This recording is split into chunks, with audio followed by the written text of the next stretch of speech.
Commission on Elections puspuso na ang paghahanda sa online voting para sa mga OFWs, kung saan tiniyak nito na wala magiging dayaan sa nasabing proseso. Si Luisa Erispe sa detalye.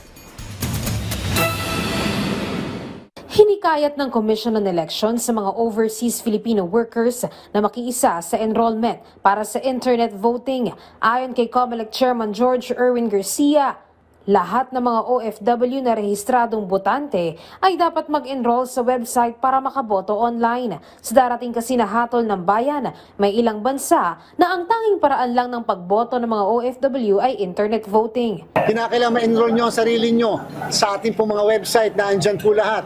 At pwede nyo po ma-accomplish. Napakadali lang po na ma-accomplish. And just a matter of less than 2 minutes, ma-accomplish nyo po yan. Kaya kailangan lang makuha na namin kayo ng biometrics. Kailangan lang ng mga OFW ay ang email, numero ng telepono at pasaporte. Kahit anong government-issued ID, paliwanag ng poll body, kailangan ng enrollment para masiguro ang identity sa pagboto. Kinakailangan malaman muna namin, ikaw ba yan?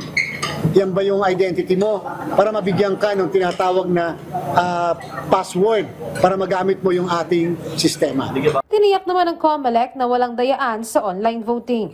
Ito ay hack-free at hindi ito ma-compromise ang integridad ng ating sistema. Kung kaya naman po, yung garansya namin sa sambayanan ay ganoon na lang po kataas. Kaya lang, patuloy pa rin tayo magbabantay. Magtatagal ang enrollment hanggang sa May 7. Ang botohan ng mga OFW ay magsisimula sa April 13 at magtatapos hanggang sa May 12. Pwede lang nilang iboto ang 12 senators at isang party list.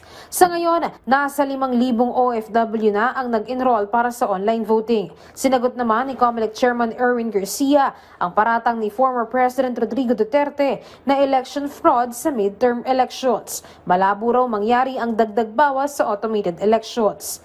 Nagpaalala rin ng poll body sa mga barangay officials na huwag gastusan ang kanilang manok na kandidato gamit ang kaba ng bayan. Kailangan din silang maging patas sa pagpapagamit ng venue sa mga kandidato. Luisa Erispe para sa Pambansang TV sa Bagong Pilipinas.